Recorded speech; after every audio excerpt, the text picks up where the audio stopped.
David. On behalf of the entire Asian American Group, we would like to extend our appreciation for you joining us this afternoon. I had introduced myself off camera, but for those watching at a later date, my name is John Paris. I'm the chair of the Asian American Group's Endorsement Committee. This is David Parks. He is the incumbent in State Senate District 7. David, we know, we've interviewed with you more than once, so I will spare the introduction as to who the Asian American Group is and how long we've been in existence and all that good stuff. That way the voters can have more time getting to know you and your qualifications. First question we're asking of all candidates is this: why have you decided to run for this particular race at this particular time? Thank you. Good morning. It's great to be here, or early afternoon.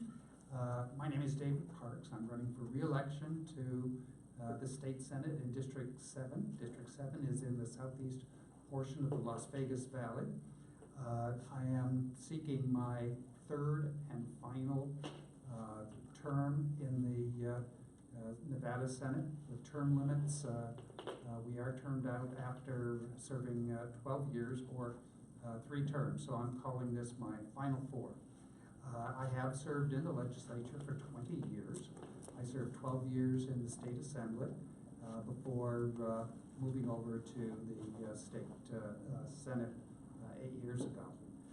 I believe that I have achieved significant work in the legislature. A study done by the Review Journal in 2012 indicated that in the 2007, 2009, and 2011 session, not only did I introduce more bills than any other legislator, but I got more bills passed than any other legislator. So I think that that speaks well to the hard work that I performed while serving in the legislature. So I would like to serve another 4 years in the Senate. I think that we have some major challenges ahead of us, and for that reason I feel that I can be a great asset, especially in the fact that I've been in Las Vegas for 48 years. I served in the United States Air Force, stationed at Nellis, as well as having 3 major jobs in local government with the City of Las Vegas as its budget director, Clark County in its manager's office, and at the Regional Transportation Commission as its assistant director. Thank you. David, based on your decade and a half plus of experience with the state legislature, you had referenced that you plan on you indicated there are some major challenges ahead. What do you think is the biggest challenge for facing our state legislature, and how are you going to confront it, assuming you are re-elected to your position? Well, I think there are a number of major challenges. Certainly one of them is trying to improve our education system, and I think that we've made several attempts to improve that, and I'm hoping that that'll continue to move forward. Area that I have my greatest expertise is that of finance, and especially that of local and state finance. And I think that we did a number of things over the last couple decades, well, even going back to 1981, where we did a tax shift away from property tax and into sales tax. That proved to have some challenges. We also have a problem that we put caps on property taxes in recent, approximately, I take that back, that was in the 2005 session of the legislature. And we found that those caps have worked to our disadvantage. The increase in property taxes for all levels of government, this going into the current fiscal year, amounts to 0.2% increase. Now we know population has increased well beyond that, as well as the fact that just simply the cost of living has increased far more than 0.2%. Luckily, it hasn't increased altogether that much, but government at all level is under severe constraints at this point relative to the property tax structure. And I'm hoping that the work that I'm trying to do for next year will seek to alleviate some of that problem. The previous legislature came under a great deal of scrutiny or fire because of what many people are saying is the largest increase in taxes in the history of the great state of Nevada. Obviously, there are earmarks and allocations based for almost any tax that comes down the pike. But are you indicating that you feel that the state needs to increase its revenue streams even more? Or are you just indicating that this one particular tax needs just to be looked at and updated from where it was drafted many moons ago? With regards to the property tax, which is the area of emphasis that I'm looking at, property tax for the most part goes to education and local government. So it's the local governments who are under the most severe pressure at this time to provide the services that are being demanded. And so I'm seeking to find something to resolve that concern. At the state level, property tax is only used to pay state bonded indebtedness, and that's a very small amount of the overall property tax revenue stream. Now, obviously, education is an important issue for all Nevadans. We are, depending on the metric, somewhere around 48th in the nation. That's correct. Give or take, but that's horrific. From a more short-term perspective, what ideas do you have to try and turn around our education system as a state entity? Obviously, moving back towards, well, we have to move up to get to mediocrity, and we have a good ways to go before we even get there. But short-term, what ideas do you have? Well, I've always supported the issue of we should be funding education to the median level across the country. And as you indicated, we're roughly 48th position now, and that would be a significant change for us. With regards to, if I might comment a little more about property taxes and the lack of revenue generated for our school districts across the state, we're seeing that the classroom size, especially above the fourth grade level, is going to be greatly increased. And I'm already hearing from some teachers that they have classrooms equipped for roughly 30 students, and they've got in excess of 40 students in their class. This is at a high school level. Finding the amount of revenue to fund education at the midpoint across the country would certainly be a significant challenge. Obviously, it's something that we can't do overnight.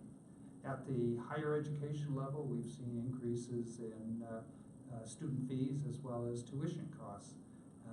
And not to mention that anyone going to college at this point, the books, the textbooks that they require, they're almost all in excess of $100 a textbook, and so that's certainly a major challenge.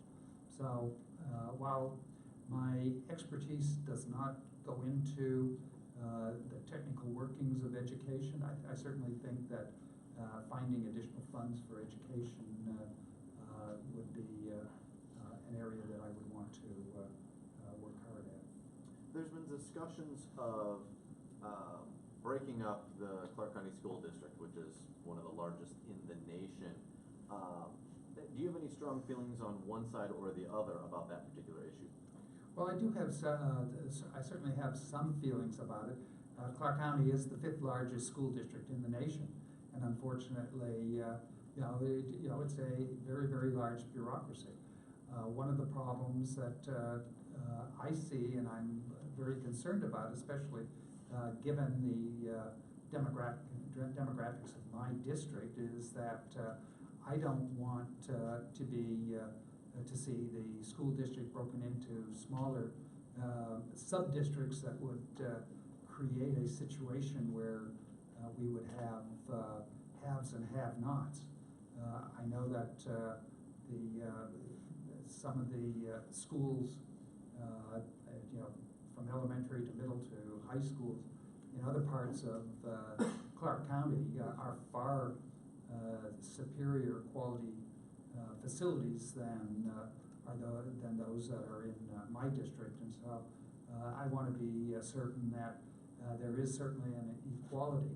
We're already seeing the fact that there is a discrepancy in some of the salaries that are being paid to educators, and certainly there is a tendency for educators to want to move to either a newer school or a school that they foresee as having fewer challenges than the challenges that they would face in the schools that might be in the lower, definitely in the lower income and the older neighborhoods.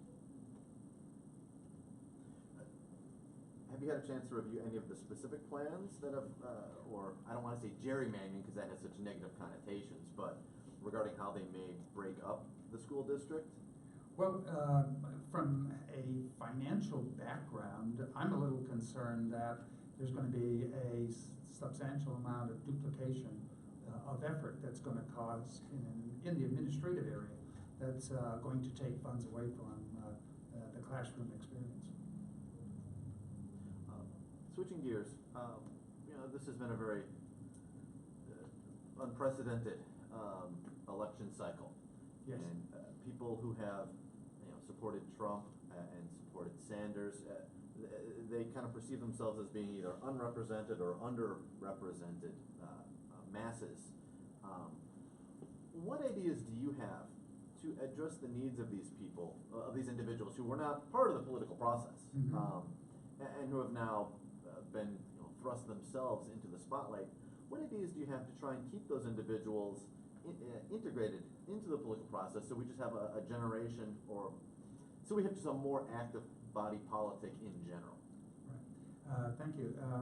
That's a very challenging question, and I know that there have been significant efforts to try to reach out to these individuals, to keep them engaged, to keep them from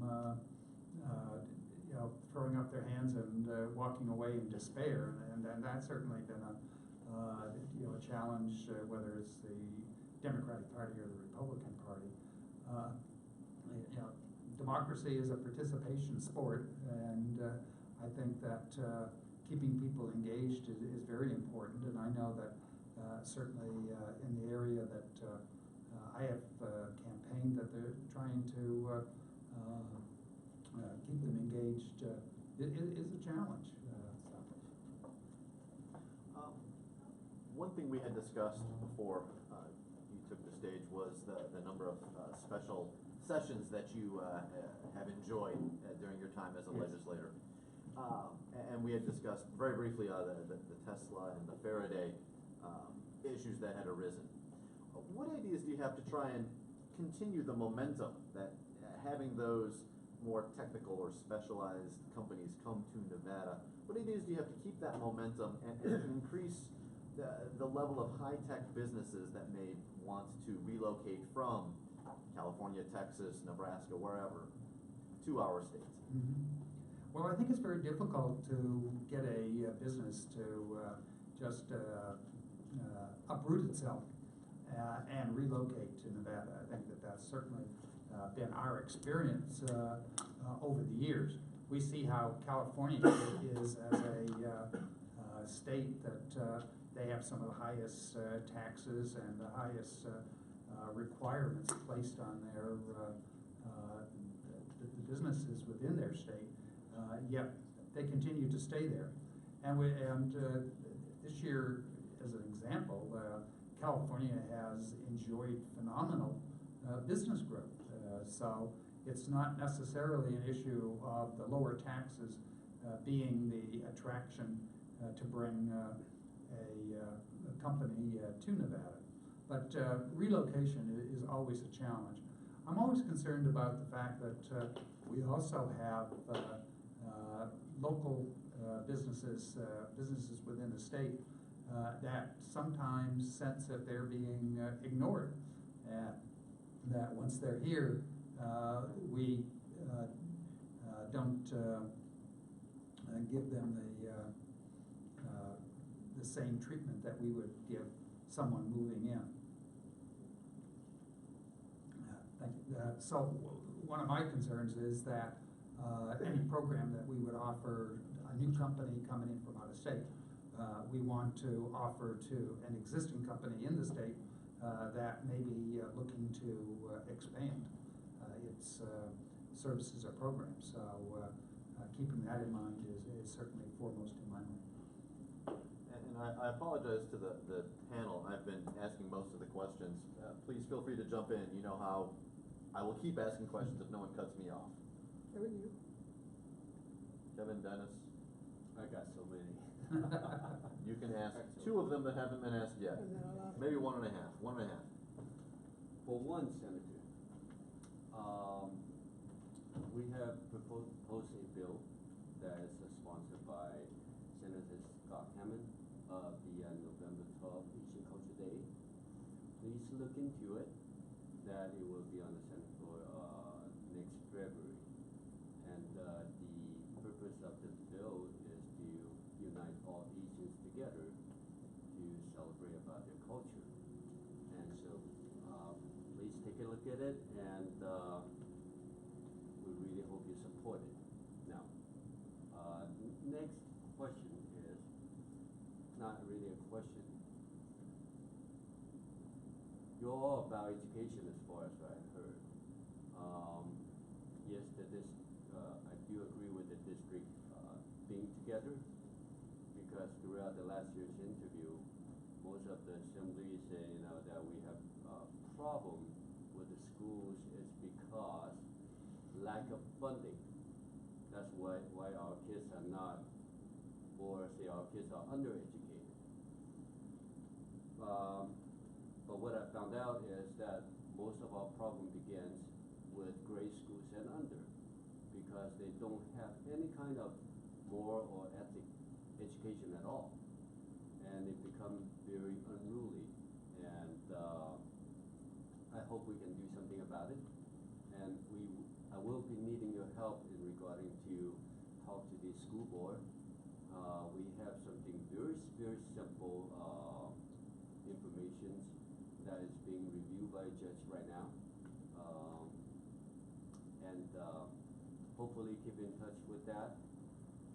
So we have to all work to help our young children. That's our future, and thank you for your effort. Thank you. Yeah, Senator, this is just information, There is a state called Louisiana, and the governor there is Nikki Haley. And South Carolina? South Carolina. And they started business with India, which is one of the biggest countries in the world, next to China. About 5 years ago, they started doing $50 million business at that time. This year, they have surpassed $500 million, from 50 to 500 in the last 5 years. The Indian delegation coming there, and they're going to India.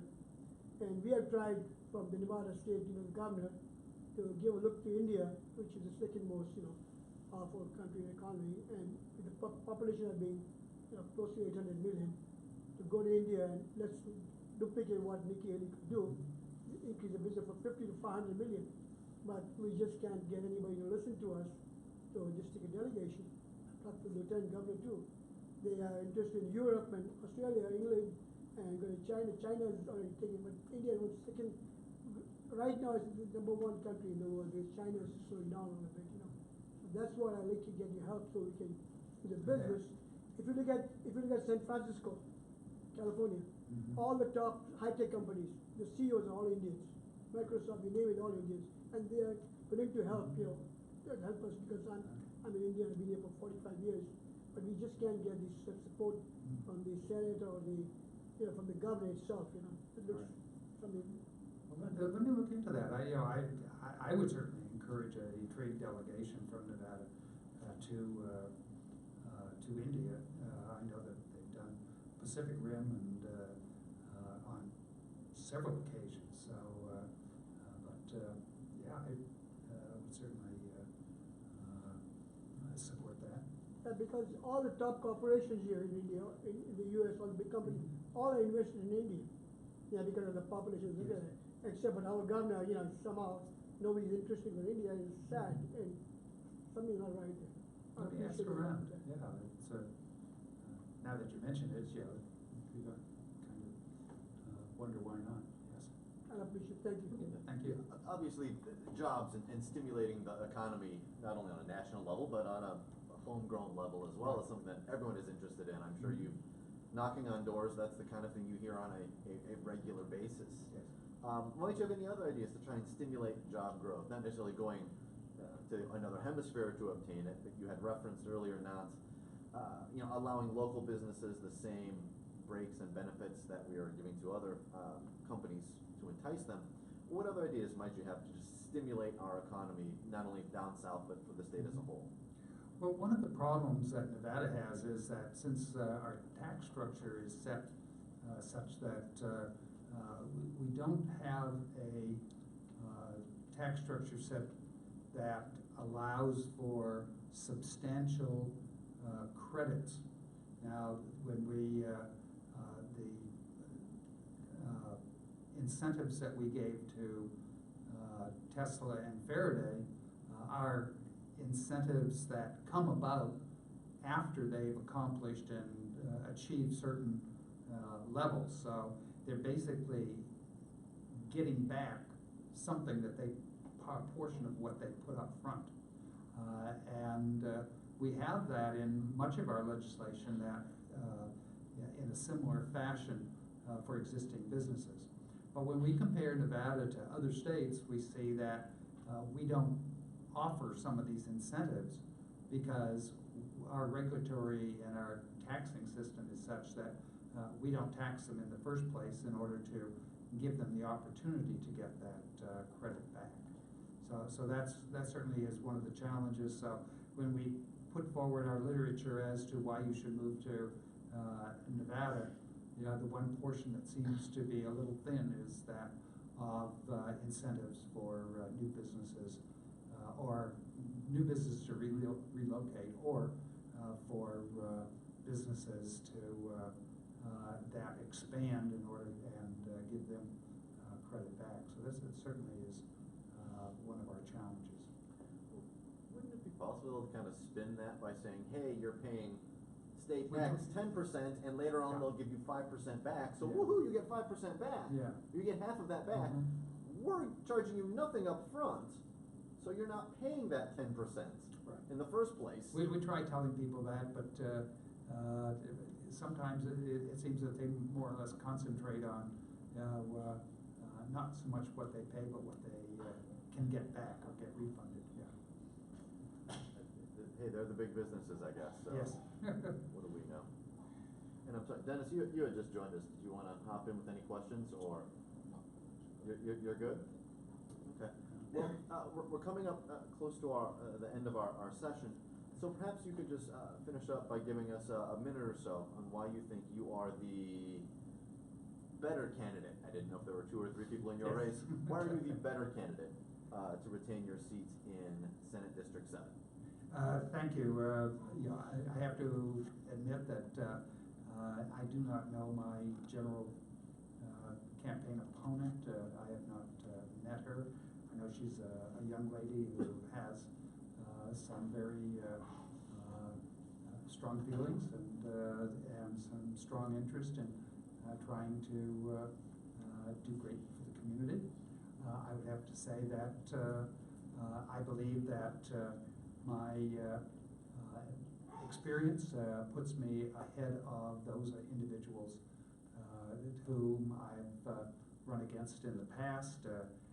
My experience in the Air Force, my the fact that I have a bachelor's and a master's degree, my master's from UNLV in business administration.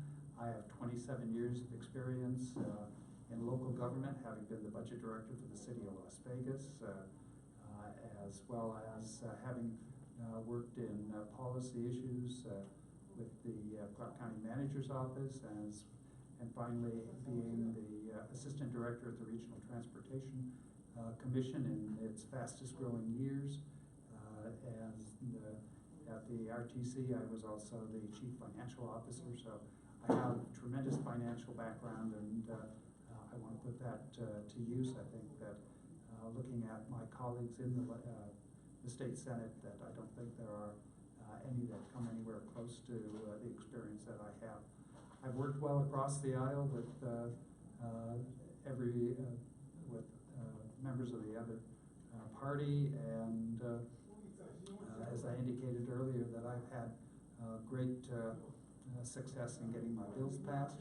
I've also been rated in almost every session as having been one of the top legislators in whichever house that I've been in. Thank you. Thank you, David. And before you go, three things. First, we are having our annual awards banquet, AAG's annual awards banquet on the 24th of this month, 2 weeks from yesterday. We'll be giving you an invitation if you haven't received one already. I didn't know. And we would love for you to join us. Cocktails are from 5:30 to 7, and then our program starts from 7 till 9 o'clock. We'll be honoring 13 different honorees, members of the Las Vegas community who have given back to their fellow Las Vegans for years based upon their efforts, both people of all genders, all creeds, all religions, all races. It's a very good, it's an opportunity for us to thank those who have helped our community. We are anticipating about 400 people or thereabouts. We have about that many confirmed already. Second, we will be sending out our endorsements for all of the races by the end of the month. Okay. We have another week. Next weekend we'll be doing another round of interviews, and then obviously the following weekend we have our banquet, so that will eat up the majority of our time. But we want to get it out by the end of the month, simply because it's important that we allow people an opportunity to watch these videos, digest the information, and we want the candidates to have an opportunity to place our seal on your literature, assuming that you are endorsed as you have been in the past. Last, before you leave, we'd love to take some photos with you if that's okay. Oh, by all means. Perfect, thank you.